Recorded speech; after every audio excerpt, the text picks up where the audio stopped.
ഇന്ന് നമുക്കേ വെറും 10 മിനിറ്റ് കൊണ്ട് ചോറിൻ്റെ കൂടെ കഴിക്കാൻ പറ്റിയ ഒരു കിടിലൻ റെസിപ്പിയാണ്, ഹെൽത്തിയുമാണ്. ഗ്യാസൊക്കെ ഉണ്ടെങ്കിൽ അടിപൊളിയാണ് കേട്ടോ ഈ ഒരു കറി. അപ്പോൾ അതെങ്ങനെയാണ് തയ്യാറാക്കുന്നതെന്ന് അറിയണ്ടേ? എന്നാൽ പിന്നെ അതിനു മുമ്പ് നമ്മുടെ ചാനലിലേക്ക് എല്ലാവർക്കും സ്വാഗതം. എങ്കിൽ പിന്നെ വേഗം തുടങ്ങിയേക്കാം അല്ലേ?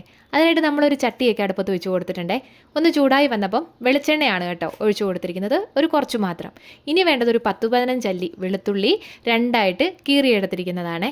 ഇനി അതിനെ ഒന്ന് നമുക്ക് ചെറുതായിട്ടൊന്ന് വഴറ്റിയൊക്കെ ഒന്ന് എടുക്കണം. വഴറ്റുക മാത്രമല്ല, ഒരു ചെറിയ ബ്രൗൺ കളർ ആകുന്നിടം വരെ വേണം ഇതുപോലെ ഒന്ന് തയ്യാറാക്കി എടുക്കാനായിട്ട് കേട്ടോ. അപ്പോൾ ഒത്തിരി എണ്ണയൊന്നും വേണ്ട, നോർമലായിട്ട് തന്നെ നമുക്ക് തയ്യാറാക്കി എടുക്കാവുന്നതേ ഉള്ളൂ. അങ്ങനെ ദാ ഈ ഒരു പരുവത്തിൽ നമ്മൾ റെഡിയാക്കി എടുത്തിട്ടുണ്ട്.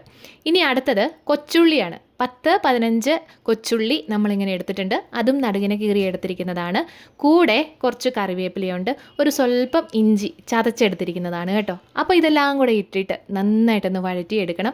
അപ്പോൾ അവർക്ക് എന്തുകൊണ്ടാണ് ഈ വെളുത്തുള്ളി മാത്രമായിട്ട് ആദ്യം തന്നെ ഒന്ന് ഫ്രൈ ചെയ്തെടുത്തതെന്ന്? അങ്ങനെയല്ല, വെളുത്തുള്ളി നമ്മൾ സാധാരണ ഇതെല്ലാം കൂടെ ഒരുമിച്ച് വഴറ്റിയെടുക്കുന്നതും അല്ലാതെ നല്ല രീതിയിലൊന്ന് മുരിച്ചെടുക്കുന്നതും രണ്ടും രണ്ട് ടേസ്റ്റാണ് വരുന്നത്. അതുകൊണ്ടാണ് കേട്ടോ. അപ്പോൾ ഇങ്ങനെ നമ്മൾ ചെയ്യുമ്പോൾ ഉണ്ടല്ലോ, വെളുത്തുള്ളിയുടെ ഒരു കുത്തൽ ചുവ പോലെയൊക്കെ ചിലപ്പോൾ ഉണ്ടാവാറുണ്ട്.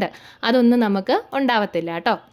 പിന്നെ ഇനി അതെല്ലാം കൂടെ ഒന്ന് വഴന്ന് വന്ന സമയത്തുണ്ടല്ലോ, നമ്മൾ ഒരു തക്കാളി ചെറുതായിട്ട് കഷ്ണങ്ങളായിട്ട് അരിഞ്ഞതും കൂടെ ഇതിലേക്ക് ചേർത്ത് കൊടുക്കുന്നുണ്ട്. ഇനിയും ഇതെല്ലാം കൂടെ ഒന്നുകൂടെ വഴറ്റി കൊടുക്കുക. ആ തക്കാളിയുടെ തൊലിയൊക്കെ ഒന്ന് മാറി വരുന്നിടം വരെ വേണം നമ്മളതൊന്ന് വഴറ്റി കൊടുക്കാനായിട്ട് കേട്ടോ.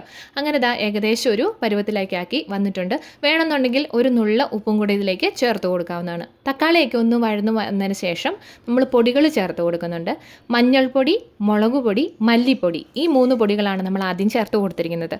മഞ്ഞൾപ്പൊടി 1/4 ടീസ്പൂൺ, മുളക് പൊടി 1 ടീസ്പൂൺ, മല്ലിപ്പൊടി 1.5 ടീസ്പൂൺ. ഈ ഒരു കണക്കാണ് ഇതിലേക്ക് നമ്മൾ ചേർത്ത് കൊടുത്തിരിക്കുന്നത്.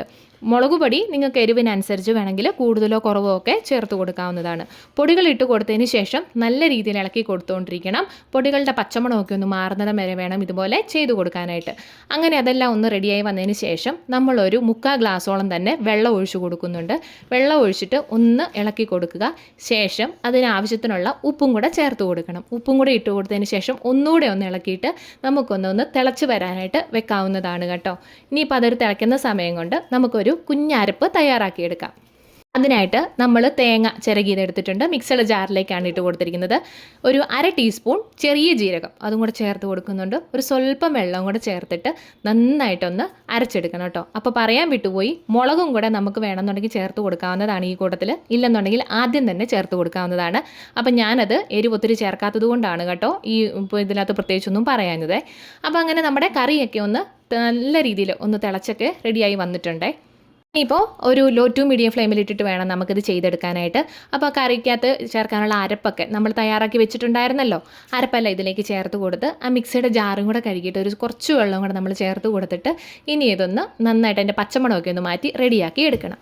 അപ്പോൾ നമ്മുടെ വീഡിയോ കണ്ടുകൊണ്ടിരിക്കുന്ന സമയത്ത് ഇഷ്ടമായിട്ടുണ്ടെങ്കിൽ ഒന്ന് ലൈക്ക് ചെയ്യണം. കൂടാതെ നമ്മുടെ ചാനലിൽ ഒരുപാട് കുട്ടി റെസിപ്പീസൊക്കെ അപ്ലോഡ് ചെയ്തിട്ടുണ്ട്. വളരെ എളുപ്പമാണ്, 10 മിനിറ്റ് കൊണ്ട് ചെയ്തെടുക്കാൻ പറ്റുന്നതൊക്കെയാണ്. അപ്പോൾ ഇഷ്ടമായെന്ന് വെച്ചിട്ടുണ്ടെങ്കിൽ ഒന്ന് കയറി കണ്ട് സപ്പോർട്ട് ചെയ്യണം കേട്ടോ. അങ്ങനെ നമ്മുടെ കറിയൊക്കെ ഏകദേശം ഒന്ന് തിളച്ച് നല്ല പാകത്തിനായിട്ട് വന്നിട്ടുണ്ട്. വെട്ടി തിളയ്ക്കാൻ പാടില്ല കേട്ടോ. ഇനിയിപ്പോൾ കടുക് പൊട്ടിക്കണം. കടുക് പൊട്ടിക്കുന്ന കൂട്ടത്തിൽ തന്നെ ഒരു നുള്ള ഉലുവയാണ് നമ്മൾ ചേർത്ത് കൊടുത്തിരിക്കുന്നത്. പിന്നെ കറിവേപ്പിലയും വറ്റൽമുളകും കൂടെ ചേർത്ത് കൊടുത്തിട്ടുണ്ട്. അതും കൂടെ നമ്മുടെ കറിയിലേക്ക് ഇട്ട് കൊടുക്കുന്നുണ്ട് കേട്ടോ.